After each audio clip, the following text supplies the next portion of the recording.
शिवरात्रि का प्रसंग कहता है, अपने मन की अभिलाषा रखकर तुम्हें जो चाहिए, एक काली मिर्ची और काली तिल्ली के 7 दाने। एक काली मिर्ची और काली तिल्ली के कितने दाने?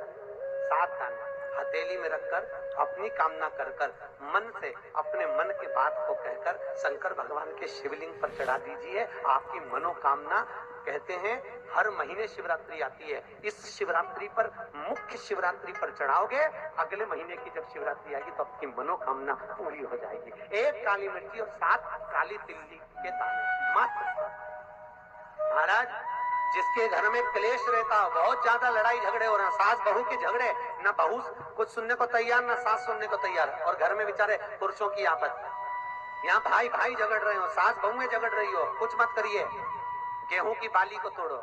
गेहूं की बाली जानते ना, जिसमें आप लोग तो गेहूं की बाली को तोड़ना है, और बाली 7 बाली तोड़कर अपने घर में घुमाकर अपने घर का नाम और गोत्र बोलकर उसको शंकर को समर्पित कर दीजिए। जिंदगी में कभी सास बहू का झगड़ा नहीं होगा। महाराज, शिवरात्रि के दिन उसको समर्पित करिए, आपके घर में कभी क्लेश नहीं बच सकता। और शिवरात्रि के दिन रात्रि को 12 बजे शंकर भगवान पर एक धतूरा चढ़ा दो। क्या चढ़ाना है? जम के बोलिए, धतूरा। ये शंकर भगवान को धतूरा चढ़ा दो। 12 बजे रात्रि को शिव जी पे धतूरा चढ़ाओ, आधे घंटे तक धतूरा चढ़े रहने दो, और आप श्री शिवाय नमस्तुभ्यम का जाप करो। जिस शंकर जी पे धतूरा चढ़ाए उस मंदिर के बाहर बैठकर कौन सा मंत्र जपना है? श्री शिवाय नमस्तुभ्यम। फिर से बोलो, श्री शिवाय नमस्तुभ्यम। धतूरा चढ़ाकर श्री शिवाय नमस्तुभ्यम का स्मरण करिए।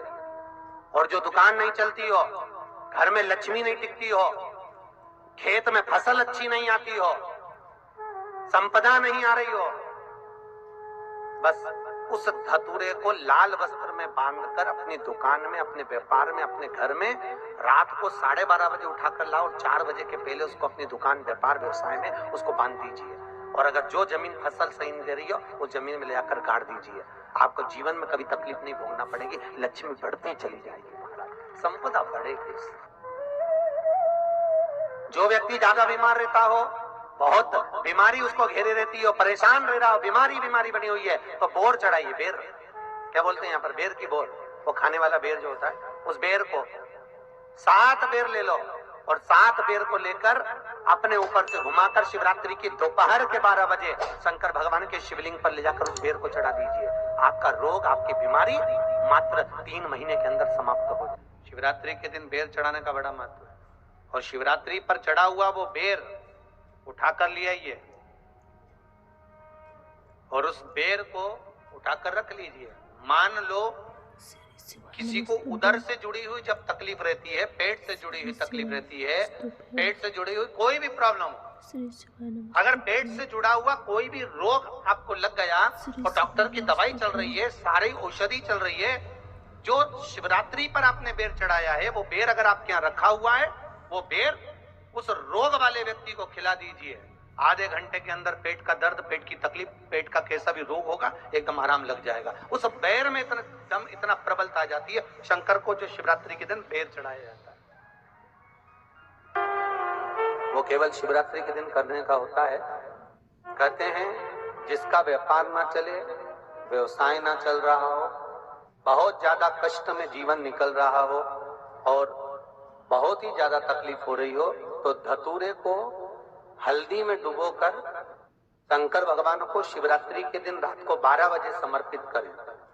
उस धतूरे को वापस उठा लाएं 5-10 मिनट के बाद, श्री शिवाय नमस्तुभ्यम बोलकर लाल कपड़े में उसको बांधकर व्यापार वाली जगह में कहीं पर भी उसको बांध दिया जाए। व्यापार पीछे नहीं हटता, व्यापार अग्रण्य भाव में बढ़ता चले जाता है। महाराज, उस धतूरे को केवल परंतु शिवरात्रि के दिन रात को 12 बजे ही किया जाए, हल्दी में डुबोना पड़ता है।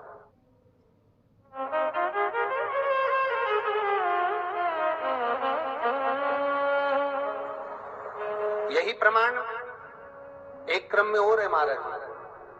लिंग पुराण कहती है, मान लो किसी व्यक्ति को कोई एक भारी बीमारी हो गई, बड़ा रोग हो गया, और वो रोग डॉक्टर कह रहा है कि ये ठीक नहीं होना है, बहुत तकलीफ उसमें है और कष्ट ही कष्ट है, वो ठीक नहीं हो रहा, दवाइयां लग रही है, गोलियां खा रहे हैं, तो महाराज उसका भी वर्णन है। 7 धतूरे, कितने धतूरे लेना है? 7 धतूरे। कोई सी भी शिवरात्रि से मतलब महीने में एक बार शिवरात्रि आती है, प्रत्येक महीने आती है।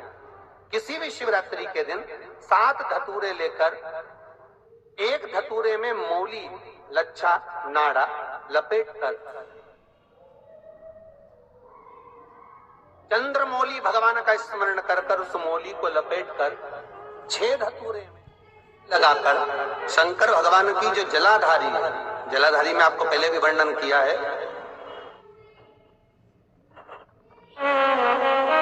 शंकर भगवान का ये शिवलिंग है, ये जलाधारी है, ये भगवान का जल निकलने का स्रोत, चरणारविंद का भाव। शिवलिंग जहां रखा हुआ है ये पार्वती जी का हस्त कमल, जो ये गोल भाग है ये पार्वती का हस्त कमल, जहां शिवलिंग रखा है। जहां से जल नीचे गिरता है उसके सीधे भाग में श्री गणेश जी महाराज का स्थान है, उसके उल्टे भाग में श्री कार्तिकेय जी का स्थान है। जलाधारी के सामने एक मोटी सी लाइन होती है, कहीं सांप बना होता है, कहीं स्थान बना होता है। जो मोटी सी लाइन है ये शंकर भगवान की सबसे छोटी लड़की अशोक सुंदरी का स्थान है। जलाधारी के ऊपर जो 3 टेकी लगी है ये भृगु ऋषि का, भृंगी गण का स्थान है।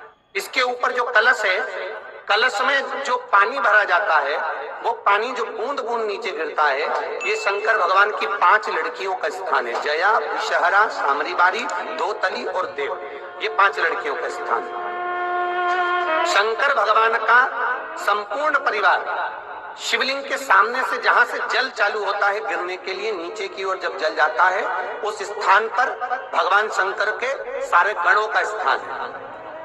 फिर जब जल बहकर सामने की ओर जाता है, जितनी दूर तक जल जाता है उतनी दूर तक भगवान शंकर के उस जल भाग को ग्रहण करने के लिए 33 कोटि देवताओं का स्थान है। इसलिए उस जल को हम लांघते नहीं है, क्योंकि वहां 33 कोटि देवता विराजमान रहते हैं महाराज।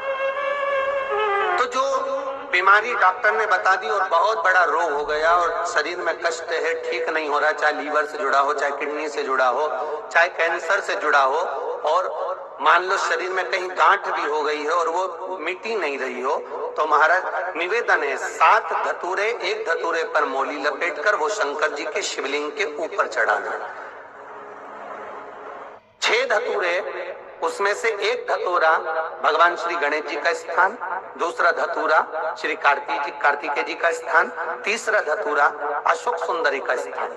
महाराज शंकर भगवान की जगदम्बा जी के हस्त कमल के ऊपर एक धतूरा।